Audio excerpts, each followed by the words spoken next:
Hello, and welcome to another episode of the Mindful Movement. And today's episode is brought to you by Synchronicity. Now, have you ever had some sort of experience that seemed so perfectly timed that it felt like the universe was talking directly to you?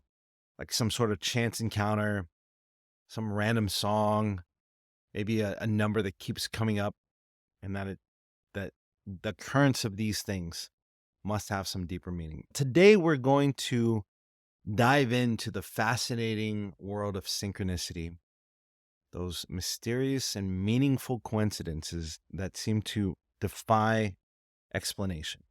Before we go into the origin, I want to retell a story that happened last year to me. And a lot of these things happen to me. This is why this episode for me is at least interesting because synchronicity happens to me all the time. But this story stands out because it will help define some of the other things that we'll talk about in the next parts of the episode. So last April, I knew that I was getting. It was April 2023. I knew I was going to lose my job. Really good job. I was working with Deepak Chopra, and I wanted to write some affirmations about the type of job I had, the quality of the job. But I did something different that I normally didn't think to do previously when I would write affirmations. And I wrote the affirmation, I have found the perfect job and it's obvious. And I don't really remember what told me to do that, but it might have been me knowing how things happen in my life. And so I wrote that. I listened to these recorded affirmations every night for a couple weeks. And then applying for jobs, I had a few instances, few like leads, job leads. There's one job really cool on paper, looked really good on paper, but something didn't seem right. When I went on the interview, first couple interviews, it just seemed rushed. It seemed the dude was pretty stressed out. Just didn't feel right. So I kept putting in applications, and I remember one night I stayed up late putting one in, and then the next day I had to go and pick up my son from school. Now normally he walks home, so I would wait in the walker area, and he just didn't show up. I didn't see him. Waiting for a while. Normally he just comes out, I leave right there. So I'm waiting a couple minutes, get a little concerned, and but while I'm waiting, I bump into another developer from the community, and we catch up, and I ask him where he's at, and he says, "Hey, I'm working here." And I was like, "Dude, no lie, I just applied last night. It was the last one I put in." And he was like, "No way, let me refer you." And I'm thinking, I'm getting goosebumps, and I'm like, "What are the odds?" And I told him, I was like, "What? I just remembered my son is a car writer. I'm gonna go check just to make sure. But dude, awesome. I'm gonna hit you up." I wholeheartedly believe that happy little mistake got me the job. Or at least it led me to believe that this was the right place for me. I truly think that those synchronicities, and there was many more, like when I had the interviews with the company, all the conversation flowed. I felt like I belonged there. It was great. I felt like, okay, this feels good. Beautiful. So these synchronicities are what we're going to talk about. And I think it would be remiss to talk about synchronicities without mentioning our good old friend and renowned psychologist Carl Jung. He is the one that originally coined the term synchronicity. And it was pretty much when he was studying the mind that he observed that sometimes events would line up in ways that were too meaningful to just be mere coincidence. And he defined the term synchronicity. And it was meaningful coincidence that seemingly have no causal relationship, but are related in a meaningful way. And for this coincidence to be a synchronicity, it had to be meaningful for the person that experienced it. There was some subjective aspect that was crucial that made it a synchronicity. Because what's a synchronicity for me might not be a synchronicity for you. It's just some random coincidence. So Carl Jung also had a theory that these synchronicities might arise from the collective unconscious, part of our psyche that connects all humans through shared symbols and archetypes, and those symbols and archetypes, they show up all around and all throughout time through the various ages and incarnations. Most cultures have similar archetypes no matter where. The Orishas from Yoruba, the Roman Greek mythologies, the saints, they all capture some sort of archetype. Now, Carl Jung was also influenced by his collaboration with a physicist named Wolfgang Pauli.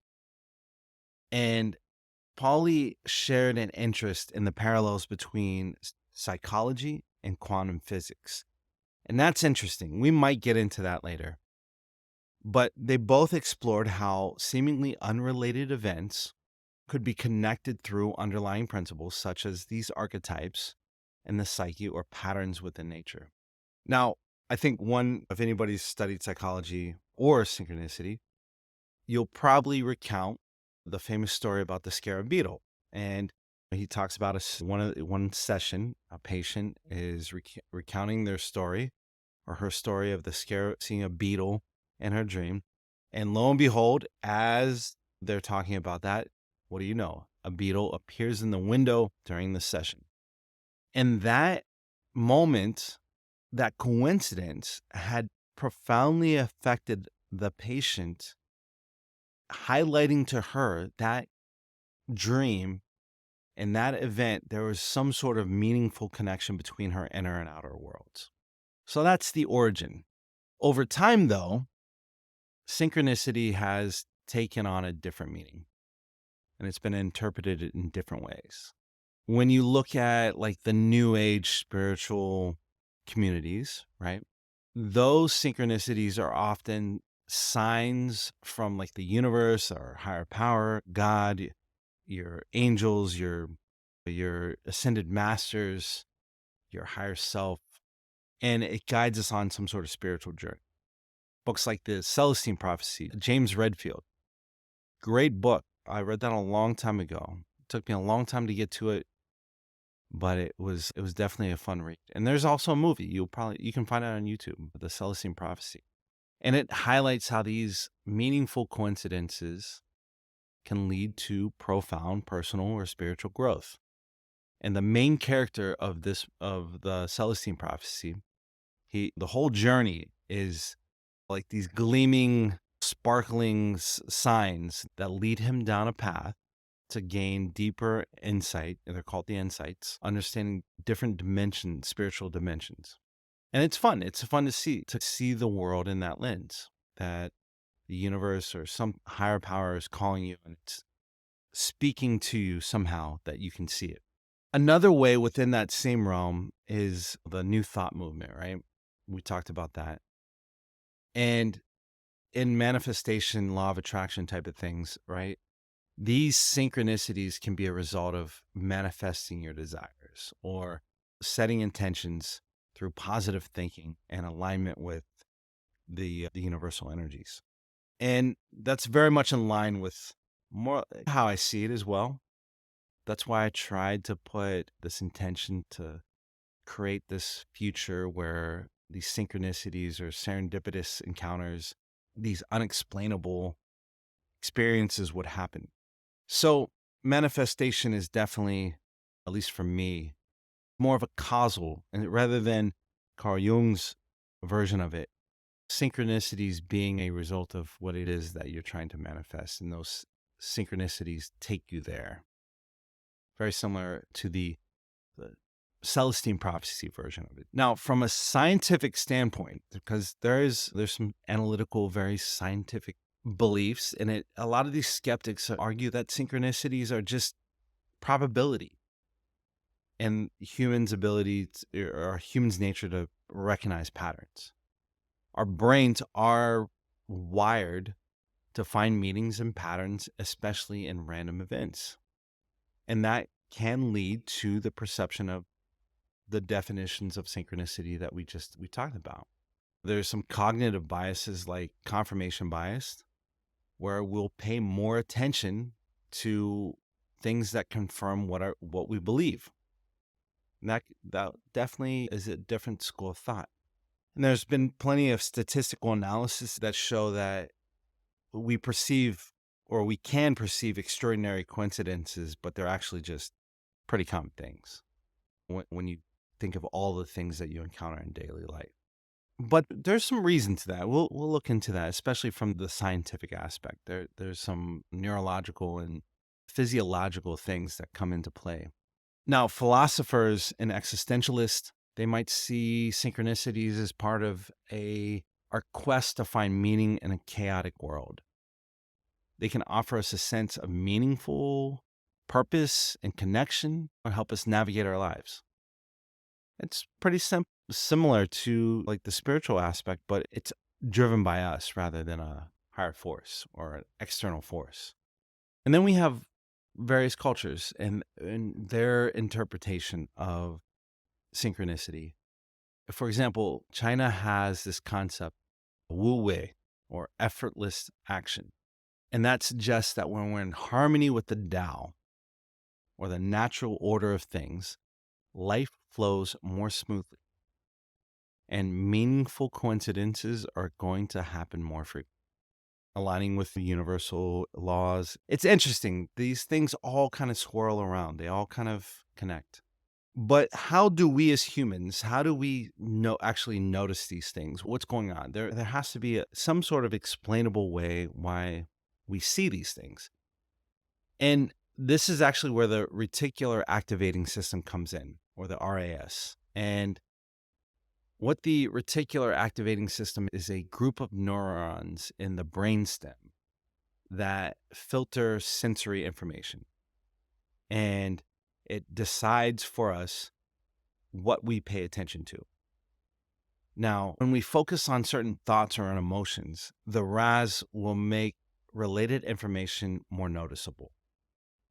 And it's this type of selective attention that helps us see patterns and recognize these things in our environment. Understanding the reticular activation system can explain why we sometimes experience frequency illusion, where we notice something new and then we suddenly encounter it everywhere else. For example, if I put a lot of time and effort in buying a new car, right? Right around that same time that I knew I was going to lose my job, I bought a Prius in the beginning of the month. And I wanted it because I wanted the employment history to be continuous. And I don't know if that made a difference, but I was like, it's now or never. Okay.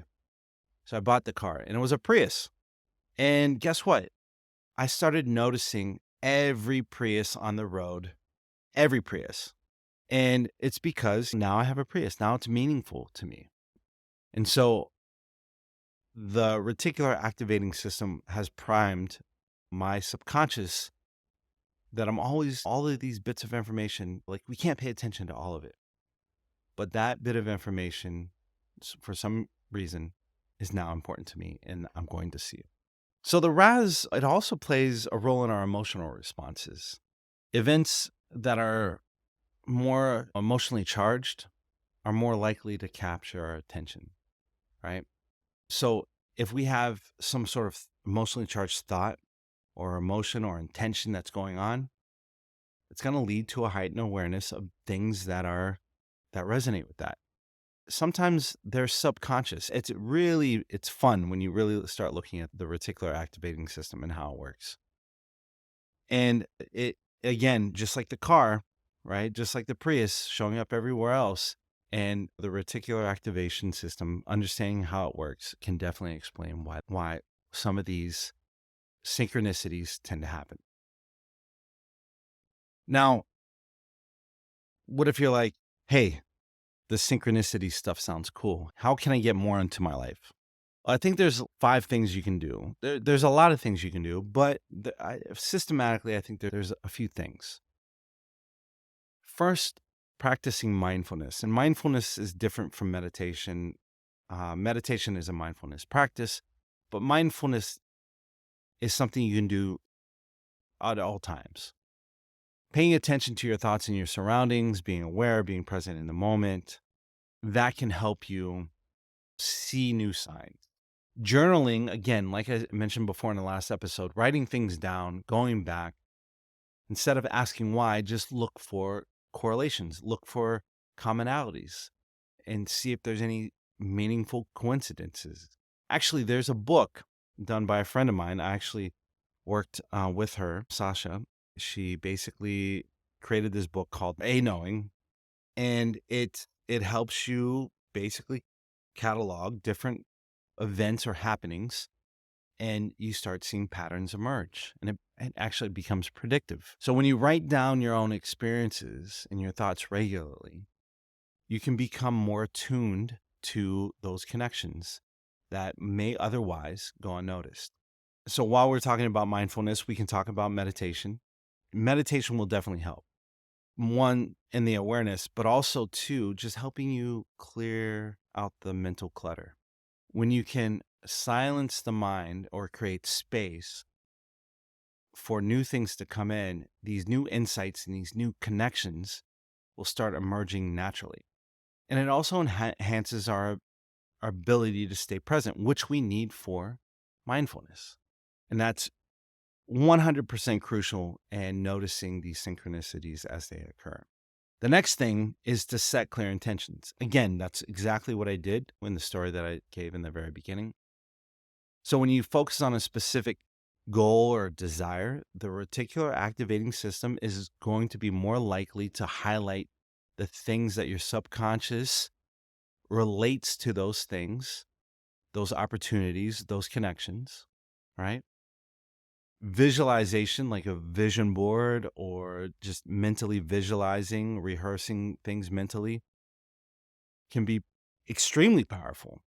If you spend a couple minutes a day going over your vision board or going through affirmations and really feeling those affirmations and those feelings that go along with it, you're going to attune your reticular activating system to allow you to be aware of more of those synchronicities. The next thing is cultivate gratitude. I think that goes again with the intention. You can't have one without the other. You can, but the power of the two will be diminished. So cultivate gratitude by expressing appreciation for the small and big things in your life. It can give you that positive mindset, and it will attune yourself to attracting more of those things because they'll become more meaningful. They'll have more value. And the last thing is just to be open, right, to new experiences. Synchronicities often happen when we step out of our routine and expose ourselves to things that we may have not had exposure to. And that just adds to the unexplainability. It's just, for example, going back to the example, I am only at that walker lane for a short period of time, maybe 5 minutes. Homeboy normally comes 7 to 8 minutes, and I'm out by the time he's going there. Because I was waiting in the wrong line, it made me stay later and strike up a conversation with him. The other part is following your intuition. That's another thing. Embrace curiosity, follow your intuition, even if it leads you down unknown paths. Those often will be the best routes to go. Synchronicity reminds us that there's more to life than what immediately meets the eye. Whether you see it as a spiritual guide, a psychological phenomenon, some sort of philosophical reflection, these meaningful coincidences, these synchronicities can enrich our lives and deepen the understanding of the world. So I invite you to stay curious, stay open, and you just might find out that the universe has much more to say to you than you ever imagined. Thanks for watching. If you enjoyed this video, of course, please subscribe and share your own synchronicity stories in the comments below. I'll see you next time.